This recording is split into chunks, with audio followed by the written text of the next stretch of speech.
వాంకడే వేదికగా జరిగిన మ్యాచ్లో Chennai Super Kings Mumbai Indians పై డామినేటింగ్ విక్టరీ సాధించింది.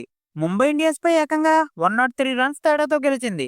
ఇంకా ఈ మ్యాచ్లో చెన్నై సూపర్ కింగ్స్ పెర్ఫార్మెన్స్ మాత్రం పీక్స్ లో ఉంది. బౌలింగ్ లో అయితే ప్యూర్ క్లాస్ కనిపించింది. స్పిన్నర్స్ అఖిల్ హుస్సేన్, నూర్ అహ్మద్ అయితే వింటేజ్ సిఎస్కే స్పిన్ ని గుర్తు చేశారు. ఇంకా సిఎస్కే బ్యాటింగ్ అయితే సంజు శాంసన్ ఒక బ్రిలియంట్ సెంచరీ స్కోర్ చేశాడు.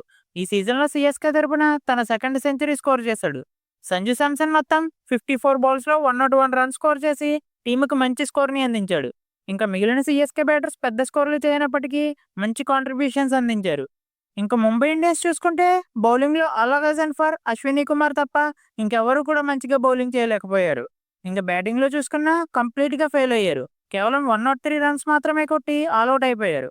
ఇంకా ఈ మ్యాచ్లో విక్టరీతో సిఎస్కే టేబుల్లో నెంబర్ 5 స్పాట్కి చేరుకుంది. Thank you for watching. Please subscribe.